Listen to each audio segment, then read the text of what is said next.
Hi guys, welcome to my channel.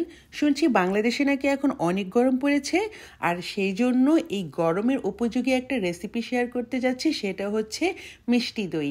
এবং আরও interesting ব্যাপার হচ্ছে এই দইটা আমি মাত্র 2 মিনিটে বানিয়েছি। ভাবছেন 2 মিনিটের দই আবার কেমন হবে? এটা একটা পারফেক্ট টেস্টের হয়েছে। প্রথমে আমি চালনিতে 1.5 কাপ টক দই রেখে দিয়েছি এটা পানি ঝরানোর জন্য। অন দ্য আদার হ্যান্ড আমি যেটা করছি সেটা একটা প্যানে আমি 2 টেবিল চামচ চিনি আর 1 টেবিল চামচ পানি দিয়ে এই চিনিটাকে ক্যারামেলাইজ করে নিব। দইয়ের জন্য ক্যারামেল নেসেসারি না, বাট আমি ইউজ করছি এই জন্য এতে করে দইয়ের কালারটা খুব সুন্দর হয়। যেটা দেখতে সুন্দর সেটা খেতেও মজা, সেই কনসেপ্টে আমি বিশ্বাসী। ক্যারামেলের সাথে আমি দিয়ে দিলাম 1 কাপ ঘন করে রাখা দুধ। এবার দই বানানোর মূল প্রসেসে যাই। দেখুন কতখানি পানি ঝরেছে এই দই থেকে।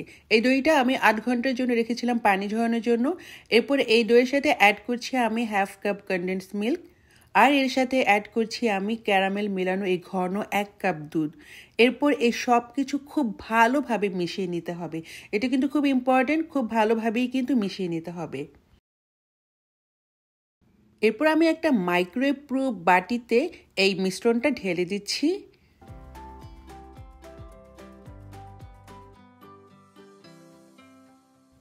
এখন এই বাটিটা আমি মাইক্রোওয়েভে দিয়ে দিব 30 সেকেন্ডের জন্য। 30 সেকেন্ডের পর আমি আবারও দিব 30 সেকেন্ডের জন্য। এরপরে আমি খুলে চেক করব। আমার এটা এখনও হয়নি, আমি আবারও 30 সেকেন্ড দিয়েছি এখানে। অ্যান্ড দেন এটা হয়ে গেছে। কিভাবে বুঝবো হয়ে গেছে? যখন বাটির কিনার দিয়ে এইরকম একটা সরের মতো একটা দেখা যাচ্ছে, তখনই বোঝা যাবে হয়ে গেছে। আরও একটা পদ্ধতি হচ্ছে, যখন এই বাটিটা এরকম একটু নাড়াচাড়া করলে এটা একটা থিকনেস দেখা যাবে যে অলমোস্ট একটু হয়ে গেছে, জমে গেছে, এরকম একটা ভাব। দ্যাট মিনস তখনই নামিয়ে ফেলতে হবে। এর চাইতে বেশি জমানো যাবে না, তবে কিন্তু জমে শক্ত হয়ে ছানার মতো হয়ে যাবে। এরপর দইটাকে ঠান্ডা করে আমি একটা প্লাস্টিক র্যাপ দিয়ে ঢেকে এটা ফ্রিজে রেখে দিব 3 ঘন্টার জন্য। ততক্ষণ এটা পারফেক্টলি জমে যাবে। আরও একটা কথা বলে দেই, দই যখন আপনি মাইক্রোওয়েভে দিবেন তখন কিন্তু একবারে ডিরেক্ট 2 মিনিট দেওয়া যাবে না।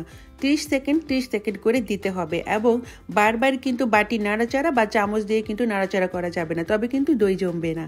তো এই ছিল মাত্র 2 মিনিটের তৈরি মিষ্টি দই। এই গরমে আমি আশা করছি আপনারা বাসায় ট্রাই করবেন আর আমাকে জানাবেন কেমন হয়েছে। সবাই ভালো থাকবেন। আজকে এই পর্যন্ত, বাই।